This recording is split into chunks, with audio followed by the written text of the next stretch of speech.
Bem-vindos a mais uma exploração profunda aqui no nosso espaço. Hoje, vamos nos debruçar sobre ideias de um livro que marcou época. Crer é também pensar, de John Stott. Um clássico, né? Sim. E a gente vive se perguntando, né? Qual o espaço da razão na vida de fé? É só sentir? Ou a doutrina, aquilo que a gente crê, realmente importa? Stott mergulha fundo nessa tensão, sabe?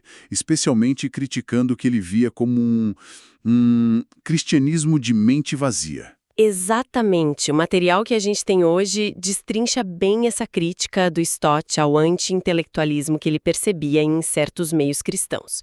E ele não fica só na crítica, né? Ele constrói argumentos bem sólidos sobre por que usar a mente não só é permitido, como é, na verdade, fundamental para uma fé genuína, uma fé madura. Então, a nossa missão aqui é entender a fundo por que, para Stott, crer precisa envolver o pensar.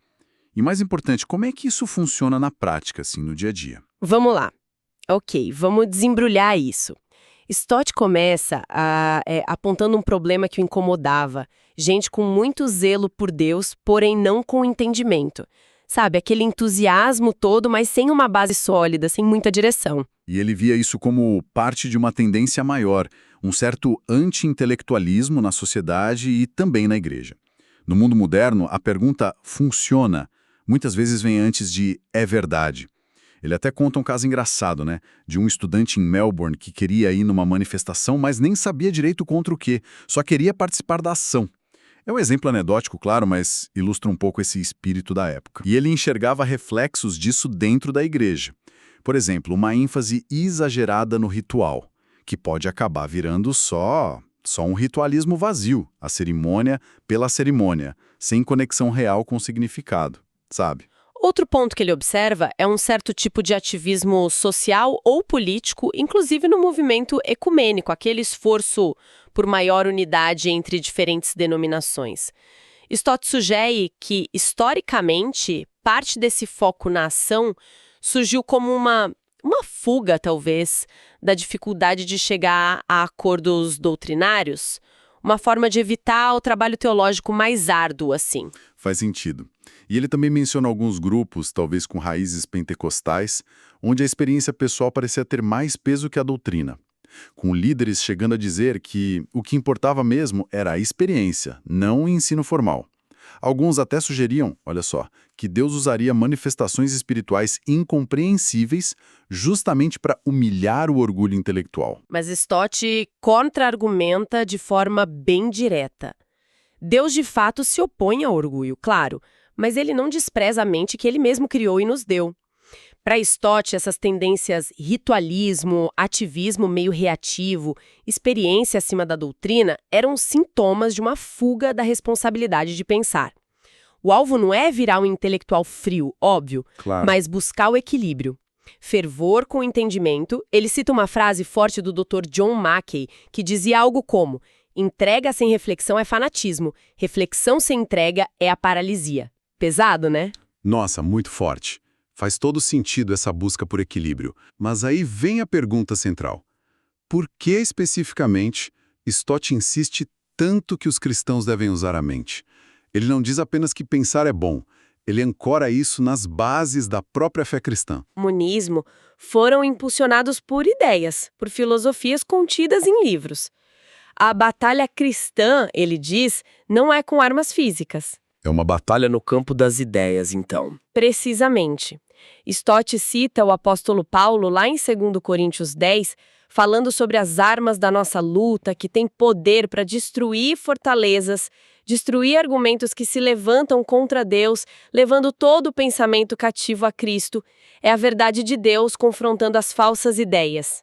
Sabe? Como já se dizia lá no século XIX, opiniões, se verdadeiras e justas, são mais fortes que exércitos. Entendi. Além desse ponto mais histórico-cultural, ele entra fundo na teologia, né? Começa pela criação, como é isso? Sim, o argumento é direto. Deus nos fez à sua imagem, e nossa capacidade de pensar, o nosso entendimento, é parte crucial dessa imagem. Diferente dos animais que agem mais por instinto, nós fomos criados para escolhas racionais. Ele aponta lá para Gênesis, Deus falando com Adão, dando responsabilidades que exigiam inteligência, tipo cuidar do jardim, nomear os animais, estabelecendo limites morais. Tudo isso pressupõe razão. E a Bíblia até critica quando a gente age sem pensar, né? Comparando a gente com animais irracionais. Como no Salmo 32. Não sejam como o cavalo ou a mula, que não têm entendimento. É irônico que, às vezes, os animais parecem agir de forma mais sensata em seus instintos do que nós em nossa razão caída. Exatamente. E embora o pecado tenha afetado nossa mente, a gente não pode esquecer que a queda também afetou nossas emoções.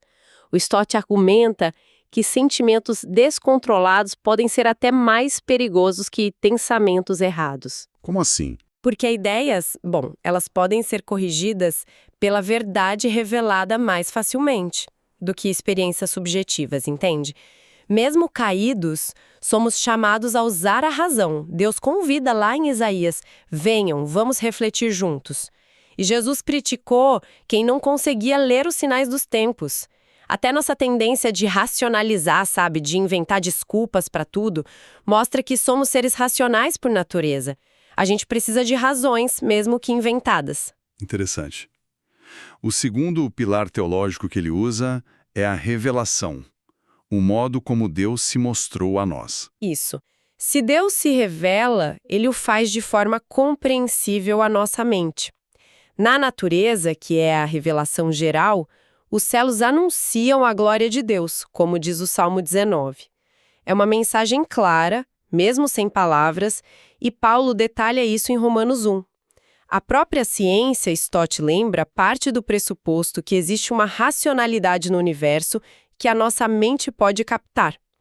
Kepler, o astrônomo, expressou isso de um jeito bonito, dizendo que ao estudar o cosmos, estamos pensando os pensamentos de Deus. E na revelação especial, na Bíblia e em Jesus Cristo, a comunicação é ainda mais explícita, é verbal, a palavra.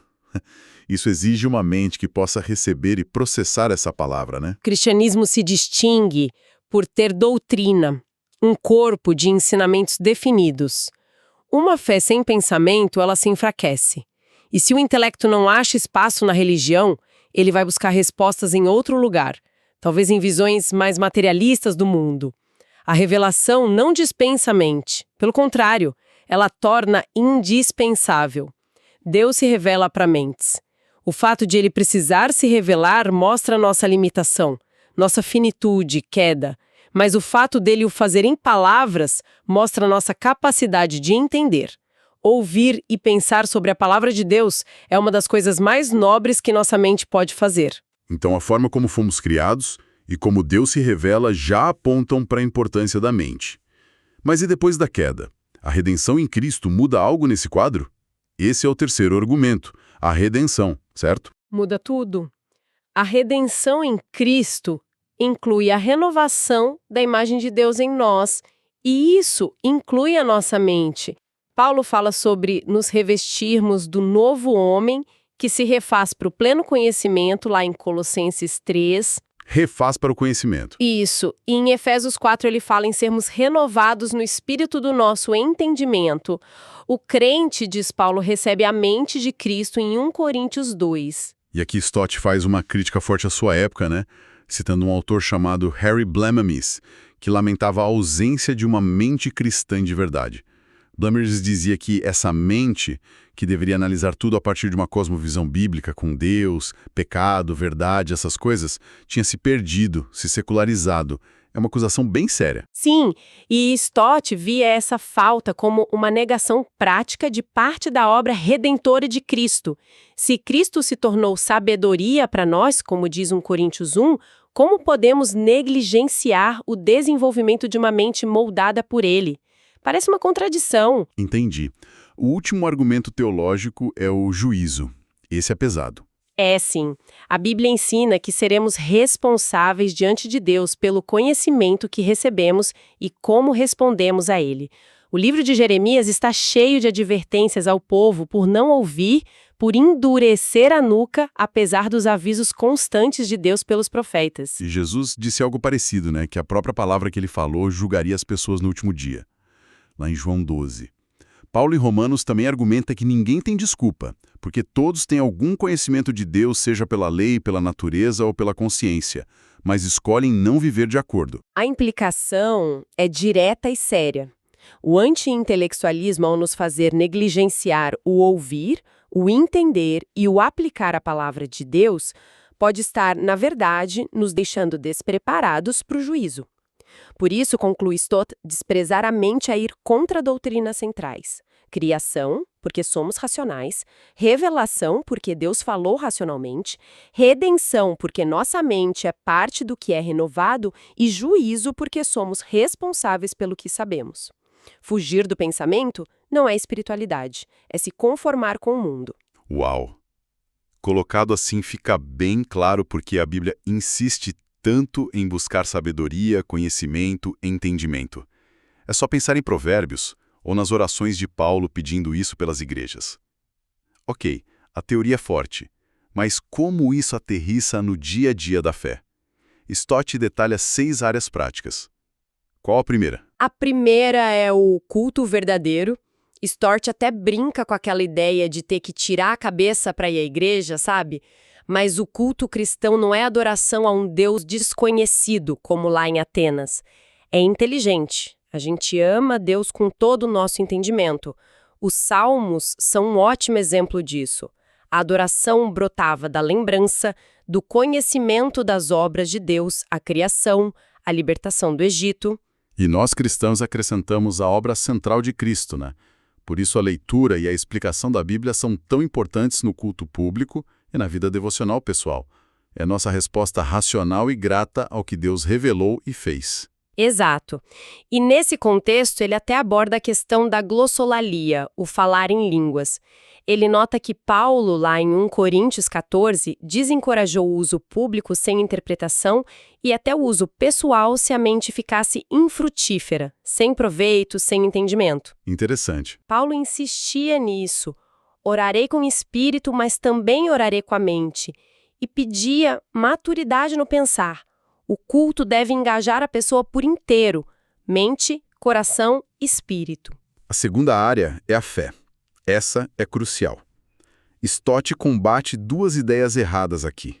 Primeiro, que fé seria o mesmo que credulidade, tipo, acreditar em qualquer coisa, sabe? Ele refuta aquela ideia de que fé é crença ilógica no improvável. Pelo contrário, fé bíblica é racional, se baseia no caráter confiável de Deus e em suas promessas. E o segundo erro que ele aponta é confundir fé com um mero otimismo ou pensamento positivo. Ele critica a linha de Norman Vincent Peale, que parecia igualar fé à autoconfiança, sem dar tanta ênfase ao objeto da fé, que é Deus. Tipo, o poder do pensamento positivo. Isso. A ideia de acreditar em si mesmo ou ficar repetindo "eu creio", sem um conteúdo definido, sem ser fé em Deus, não é fé bíblica para Stott. Essa ideia de fé como pensar soa quase contra-intuitiva para muita gente, que vê a fé como algo mais do coração, não? Como Stott concilia isso? Ele usa um exemplo muito bom de Davi em Ziclag, lá em 1 Samuel 30.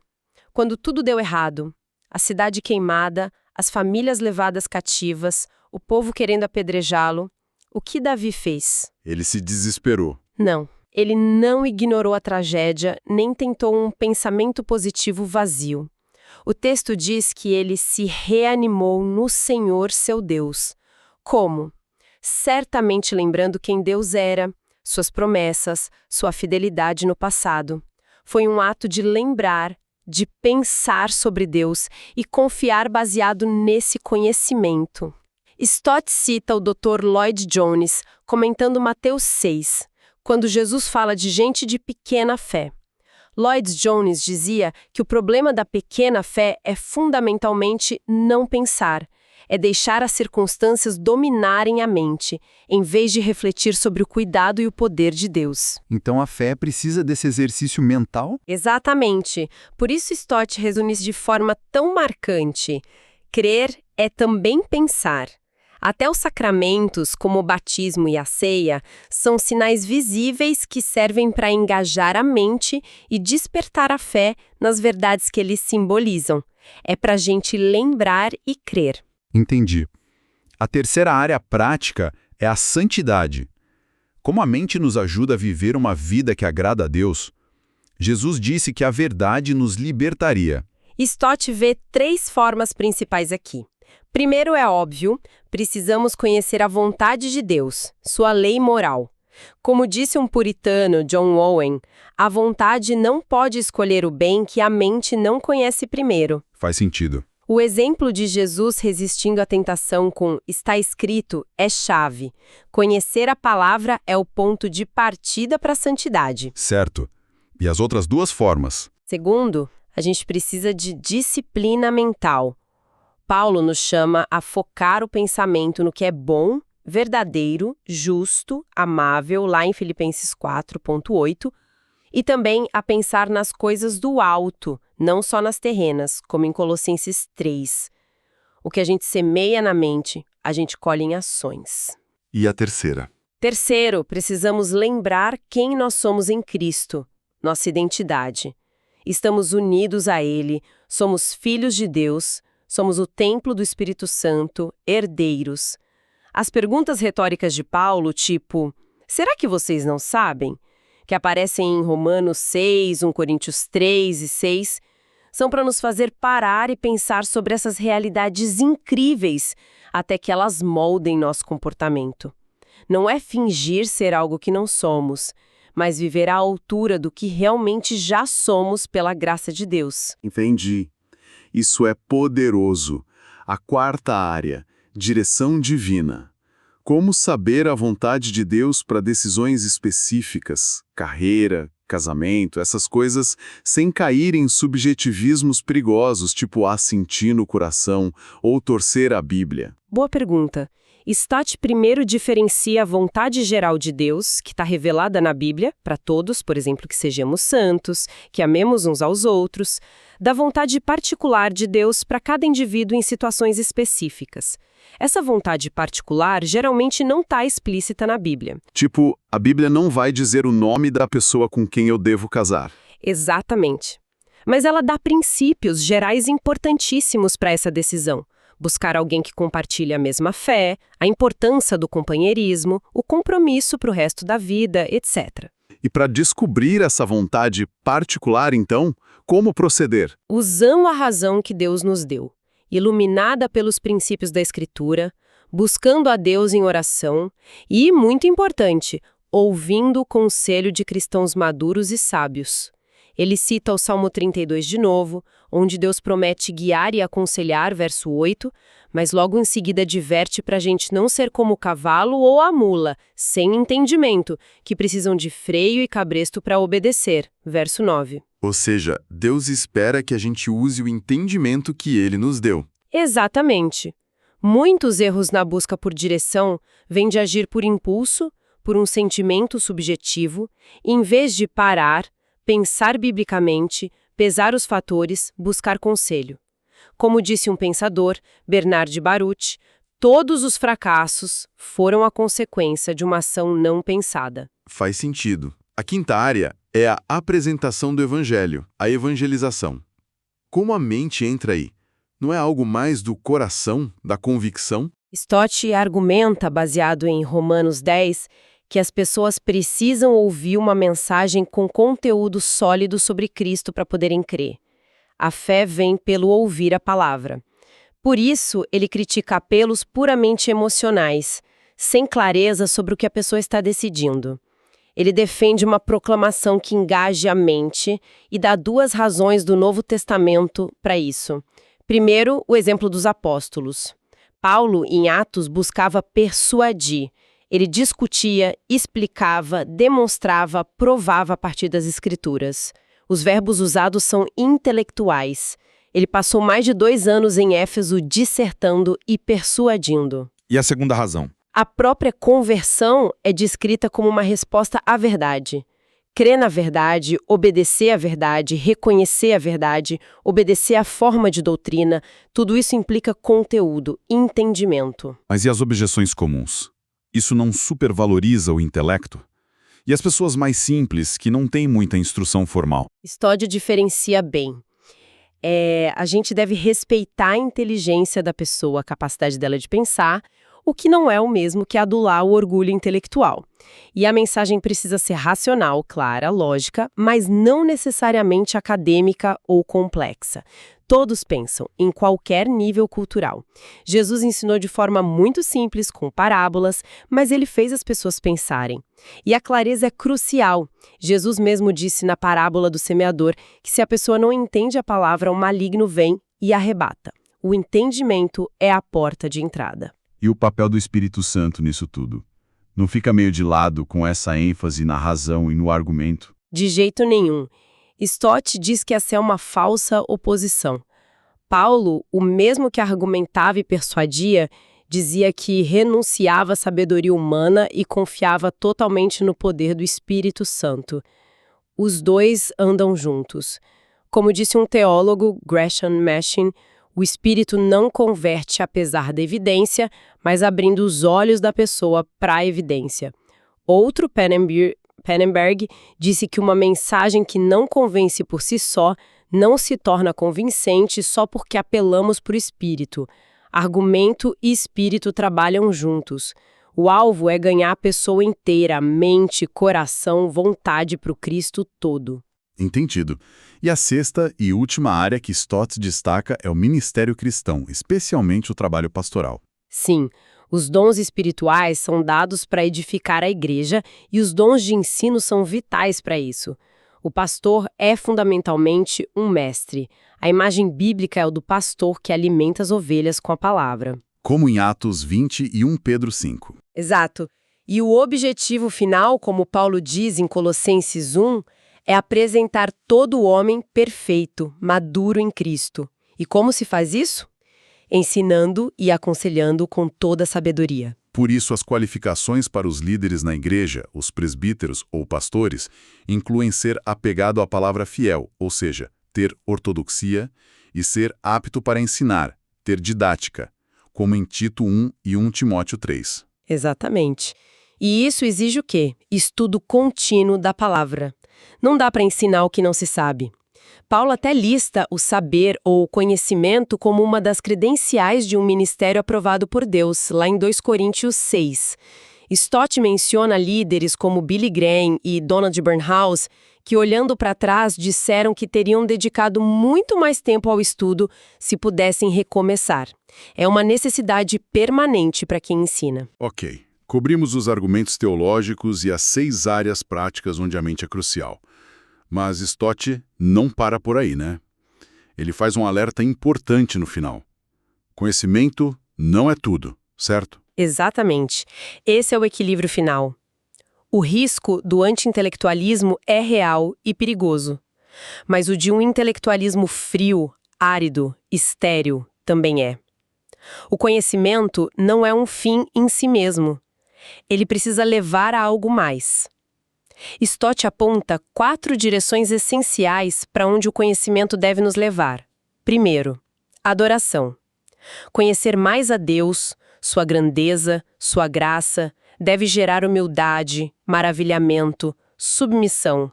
Aquele ó profundidade das riquezas, de Paulo em Romanos 11. Não deve gerar arrogância intelectual.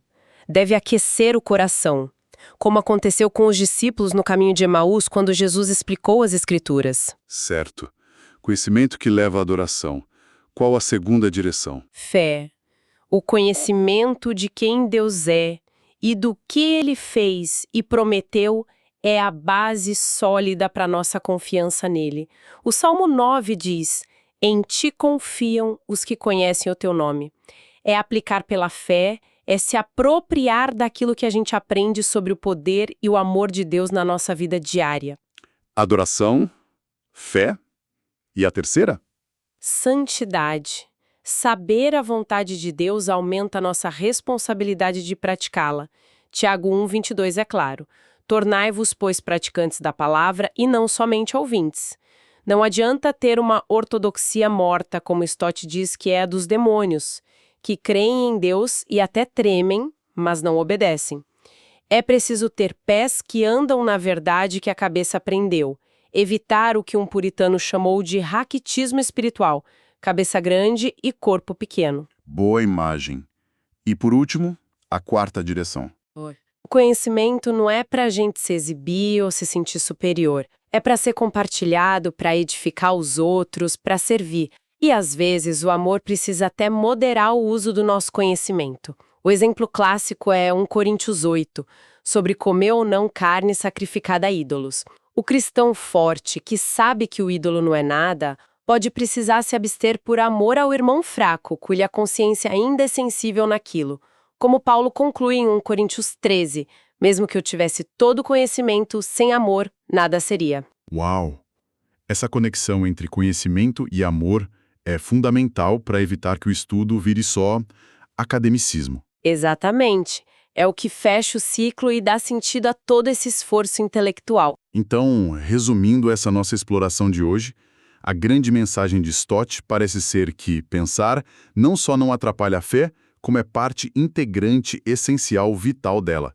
É fundamental para adorar de verdade, para crer com solidez, para crescer em santidade, para encontrar direção, para compartilhar a fé de forma eficaz e para servir bem no ministério. Mas sempre buscando aquele equilíbrio. Zelo com conhecimento, reflexão com entrega. E, crucialmente, que esse conhecimento seja vivido, seja aplicado. Não é só acumular informação na cabeça.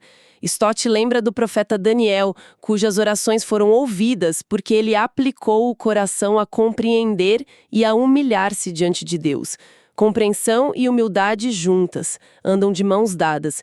E Provérbios 2 nos dá uma promessa linda. Se a gente buscar a sabedoria como quem busca um tesouro escondido com afinco, a gente vai encontrar o conhecimento de Deus, porque é Ele mesmo quem dá a sabedoria a quem busca com sinceridade. Isso tudo nos deixa com uma provocação final para a nossa reflexão, né? Se Deus realmente se revela de forma racional e nos chama a usar essa mente que Ele criou, nos deu e redimiu em Cristo, como seria, na prática, se cada um de nós buscasse cultivar intencionalmente um engajamento intelectual mais profundo com a própria fé? Que diferença isso faria não só no nosso entendimento das coisas, mas na nossa relação com Deus, no nosso crescimento e até no jeito como a gente lida com as perguntas e os desafios do mundo à nossa volta? Fica aí a reflexão para a gente levar daqui.